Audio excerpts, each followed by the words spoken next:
Union budget पर TMC सांसद अभिषेक बनर्जी ने कहा कि बजट में आम आदमी के लिए कुछ भी नहीं है। उनका कहना है कि इस साल बिहार में चुनाव है, इसलिए उसे ध्यान में रखते हुए बिहार के लिए बजट पेश किया गया है।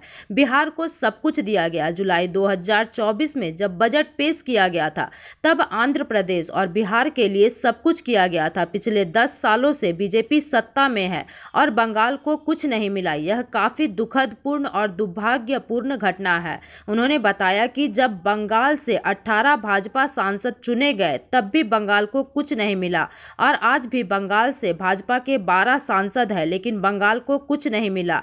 ये 12 सांसद भी इसका विरोध नहीं करेंगे। बंगाल को हमेशा से वंचित रखा गया है और आज भी वैसा ही हो रहा है। हालांकि उन्होंने बताया कि अभी तक उन्होंने पूरे बजट को नहीं पढ़ा है। आयकर छूट पर भी कोई स्पष्टता नहीं दी है, इसलिए उनका कहना है कि पहले वे पूरे बजट को पढ़ेंगे और उसके बाद ही उन्हें जो कहना है वे कहेंगे। বাংলা যখন 18টা সাংসদ জিতিয়ে পাঠিয়েছিল তখনও বাংলাকে কিছু দেয়নি।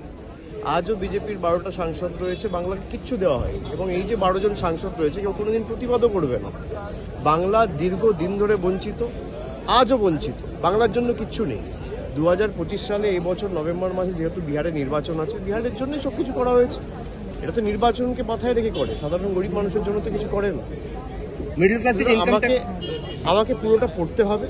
মিডল ক্লাসে উনি ইনকাম ট্যাক্স রিবেটের যে কথাটা বলেছেন, ওখানে আবার বলেছেন যে 4 থেকে 8 লাখের জন্য 10%, 8 থেকে 12 লাখের জন্য 20%, 20 থেকে 30 লাখের জন্য 25%।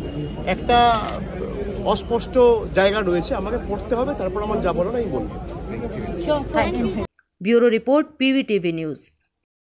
नियमित अपडेट एवं दुनिया भर की ताज़ा खबरों के लिए हमारे फेसबुक पेज को फॉलो एवं यूट्यूब चैनल को सब्सक्राइब करें।